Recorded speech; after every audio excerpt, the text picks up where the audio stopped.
Hello everybody, welcome back to my channel.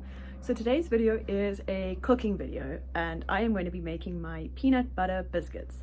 They're super easy, super quick, and I hope you enjoy the recipe. So today I've got my sous chef Skylar who's going to help me bake, and we've got George also here for moral support. So to start, I'm going to preheat the oven to 180 degrees and let that heat up whilst we are making the biscuits.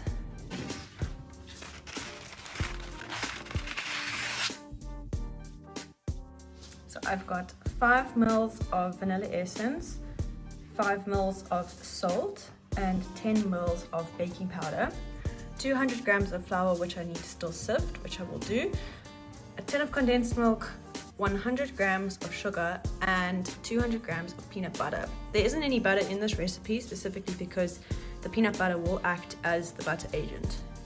So I'm going to start by measuring out 200 grams of peanut butter.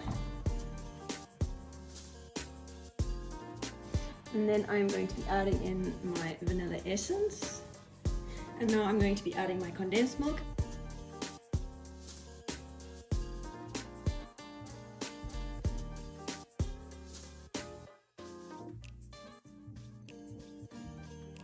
So now I'm just going to start mixing it. I'd say you don't need a hand whisk, it's not necessary. If you want to use a hand whisk, you can, but a spoon, a general tablespoon, or whichever spoon works just fine. So I'm just going to mix that up into sort of a more liquidy type of form.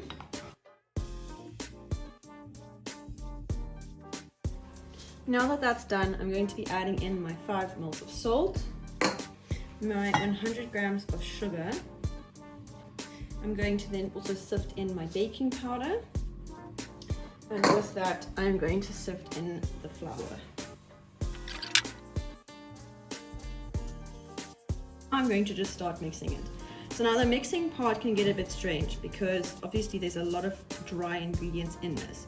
So it is something that you have to work with and make it malleable.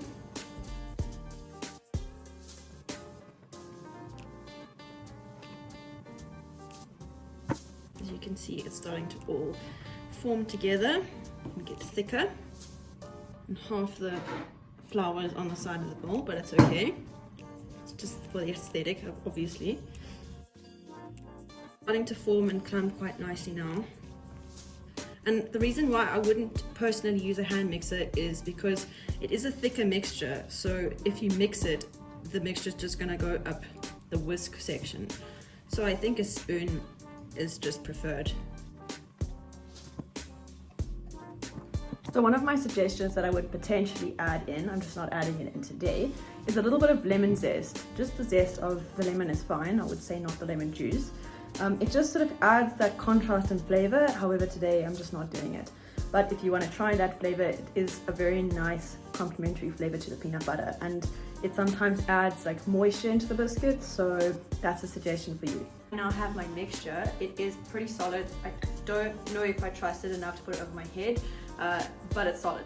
I'm now going to be starting to shape them into cookies. Take about a tablespoon's worth, about that. Obviously not subject to measurement because that does not look like a tablespoon. I then take the mixture and I roll it between my hands, and then I will start putting them onto the parchment paper.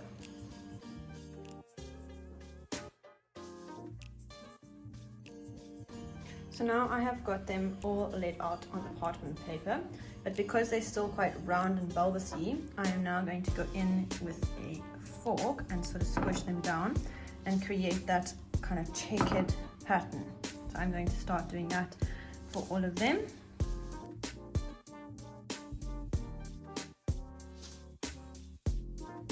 They have now all gotten all their patterns on them and they are ready to be baked. If you want to, you can sprinkle some lemon zest on the top as well. And if you want them to be sort of caramelized on the top or just with a crunchy flavor, you can add a bit of, like a sprinkle of sugar can work out well.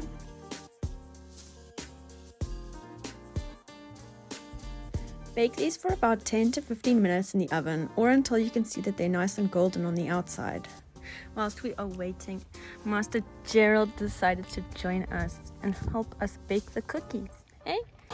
So it has now been about 10 minutes, and as you can see, it is starting to brown. So it's nearly time for them to come out.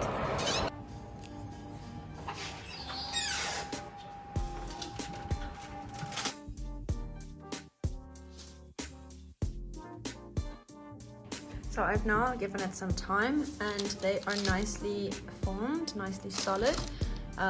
Should be mushy in the inside. They're still kind of squishy, but they've got their form, which is really nice. And as you can see, if you roll them into the ball and squish down, they keep a relatively nice circular shape. So that is what they look like. So this batch made approximately 17 cookies. I suspect if you made them a bit smaller, you could do 18 to 20. So that's the size of the cookies. So to finish off, I have got this jar that I'm now going to put them all into.